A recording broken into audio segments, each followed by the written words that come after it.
Good morning. Today we'll start with the second law of thermodynamics. We had studied about Kelvin, Planck and Clausius statement. So now we'll start equivalence of the two statements. The Kelvin, Planck and Clausius statements are equivalent in their consequences, and either statement can be used as an expression of the second law of thermodynamics. Any device that violates Kelvin, Planck statement also violates Clausius statement. So this can be demonstrated with the help of example here. Here we had a heat engine which is 100% efficient. So it means this heat engine violates the Kelvin-Planck statement. The thermal efficiency of heat engine is 100%, and the work of heat engine is used to run the refrigerator, which will take QL amount of heat from low temperature reservoir and transfer to high temperature reservoir. So as work net is equal to QH, so the total heat transfer to high temperature reservoir is sum of this QH plus QL, which is QH plus QL. Now what we can do, as you know from here this diagram, that QH is heat is transferred to downward direction to the heat engine, and it was returned back to the high temperature reservoir. So you can convert this figure, you can convert this whole arrangement into this arrangement, which is called the equivalent refrigerator. So QH will cancel out, because whatever heat is taken, the same is transferred. So here in this arrangement we have a refrigerator which is taking QL amount of heat from low temperature and transferring this QL amount of heat to high temperature at TH without taking any work.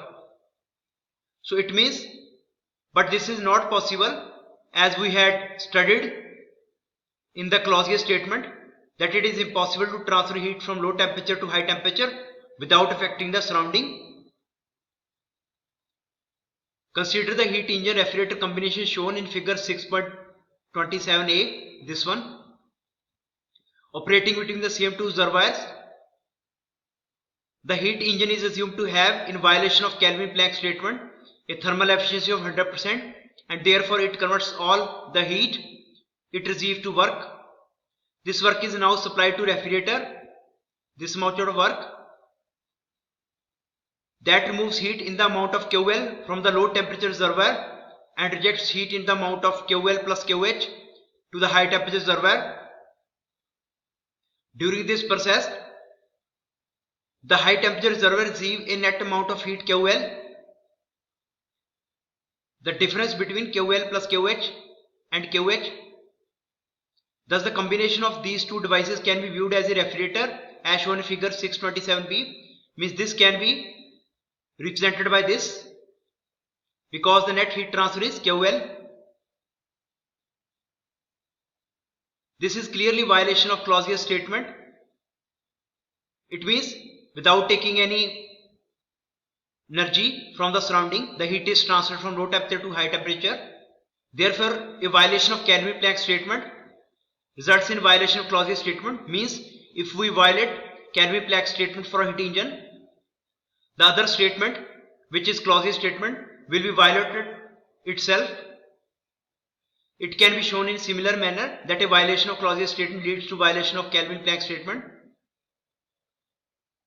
Next to your perpetual motion machine, we have repeatedly stated that a process cannot take place unless it satisfies both the first and second law of thermodynamics. Any device that violates the law is called perpetual motion machine, and despite numerous attempts, no perpetual machine is yet known. But a device shown in this next here, this is a perpetual machine made that may violate the first law of thermodynamics. So we have arrangement here: pump, boiler, and this boiler will transfer steam to turbine. Steam will power generator, and part of the generator energy is transferred back to the used as a resistant heater in the boiler, and part of generator work is transferred as a W net for shaft work, or you can say to the for utilities, and this steam goes to the condenser and then it transfers Q out.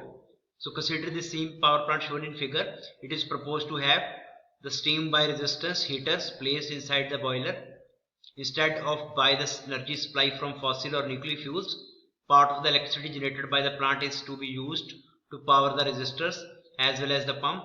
The rest of the electricity is to be supplied to the electric network as the network output. The inventor claims that once the system is started, this power plant will produce electricity indefinitely without requiring any energy input.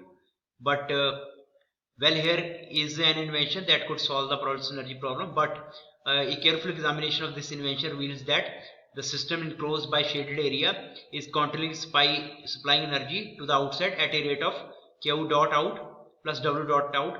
Means you can say we are not supplying any energy to the boiler, so it is continuously producing W net and it is continuously emitting Q out without accepting any heat, which is that is the system is creating energy, which is clearly violation of the first law. Now we had a second kind of machine here also. Well, possibility of doubling the efficiency would certainly be very tempting to plant managers. We had another method here, which is we can remove this condenser, which is called perpetual machinery of second kind. So you can see here in this diagram, pump, boiler, turbine. The perpetual machine that violates the second law of thermodynamics means we had removed the condenser. So since it works on a cycle that does a net amount of work while exchanging heat with a single reservoir, the furnace only, it satisfies the first law but violates the second law and therefore it will not work. Means we are taking heat from a single reservoir, so which is not possible. For a cycle or engine to work, there must be two reservoirs at different temperature. Countless perpetual machines have been proposed throughout history and many more are being proposed, but these are just you can say imaginary machines. In actual they do not exist. So without condenser here, without heat rejection, it is also not feasible because after turbine steam is in the form of vapor. So without you can say without this transfer of heat to the environment, without condensation process, the same steam can't be sent back to the boiler for raising pressure, because to raise the pressure of vapors we will need tremendous amount of pump work. So first we have to convert the steam into liquid form, then liquid water is pumped back. So these machines are hypothetical. Next is your reversible and irreversible process. The second law of thermodynamics states that no heat engine can have an efficiency of 100%. Then one may ask, what is the highest efficiency that engine can possibly have?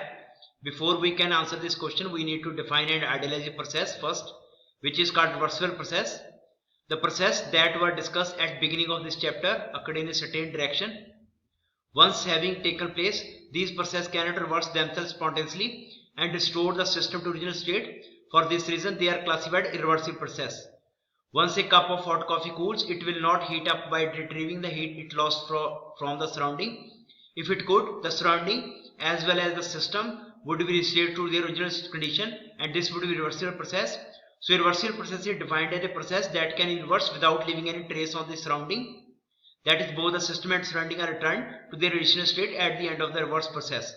So a quasi-equilibrium expansion and a compression of gas is a reversible process, and a frictional pendulum moving in the vacuum if there is no friction, it will move continuously without stopping. It is an example of reversible process. Next is irreversibilities. The factors that cause a process to be reversible are irreversibilities.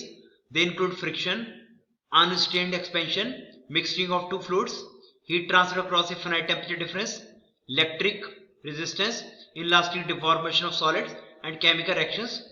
The presence of any of these effects rendered a process irreversible. So you can hear this friction between piston and cylinder renders a process irreversible. Friction does not always involve two solid bodies in contact. It also encountered between a fluid and solid, and even between the layers of a fluid moving at different velocities. A considerable fraction of the power produced by a car engine is used to overcome the friction, the drag force between the air and the external surface of the car, and it eventually becomes part of the internal energy of the air. It is not possible to reverse this process and recover the lost power, even though doing so would not violate the conservation energy principle. Another example of irreversibility is the unsteady expansion of a gas. In this figure C, you can see here gas separated from a vacuum by a membrane. When the membrane is ruptured, the gas fills the entire tank. The only way to restore the system to its original state is to compress it to initial volume while transferring heat from the gas until it reaches its initial temperature. From the conservation of energy considerations, it can easily be shown that the amount of heat transferred from the gas equals the amount of work done on the gas by the surrounding. The restoration of the surrounding involves conservation of this heat completely to work, which would violate the second law. Therefore, unstrained expansion of gas is an irreversible process. So this is also a reversible process, because to make it reverse, we have to supply some work which is taken from surrounding. Fast expansion and fast expansion compression are also irreversible process. A third form of irreversibility familiar to us all is heat transfer through a finite temperature difference. Consider a can of cold soda left in warm room. Heat is transferred from the warmer room air to the cooler air soda. The only way this process can reverse and the soda restored to its original temperature is to provide refrigeration, which requires some work output. So at the end of the reverse process, the soda will restore to its initial state, but the surrounding will not. Means we have to take some work from the surrounding in the form of electric energy taken by the compressor work. The internal energy of the surrounding will increase by an amount equal in magnitude to the work supplied to the refrigerator.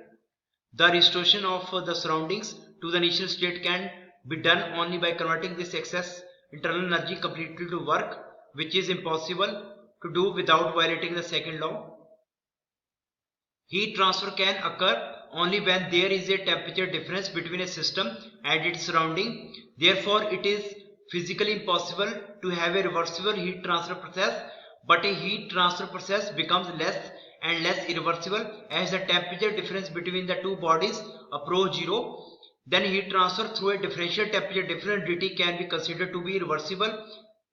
As dt approaches zero, the process can be reversed in direction, at least theoretically, without requiring any refrigeration. Notice that reversible heat transfer is a conceptual process and cannot be, you can say, implemented in the real world.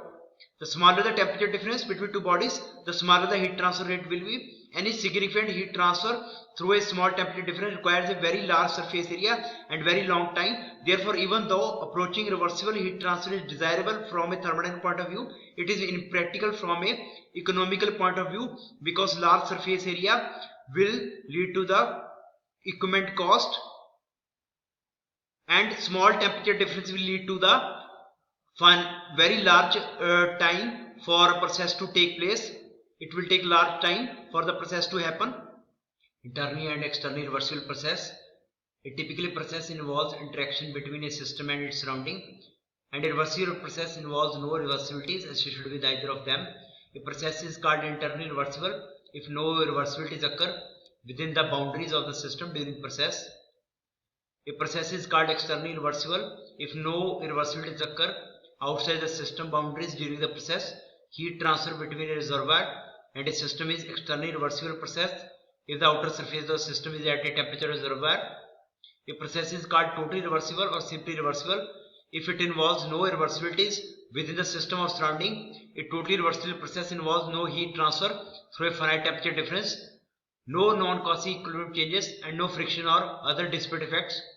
So these two are examples of this is example of totally reversible process when your thermal energy reservoir and your system at same temperature, and this is internally reversible process when your thermal energy temperature reservoir is 30 and your system temperature is boundary is at 20 degrees Celsius. So this is about the irreversibilities. Subscribe this channel, like this video, and thank you for watching this video.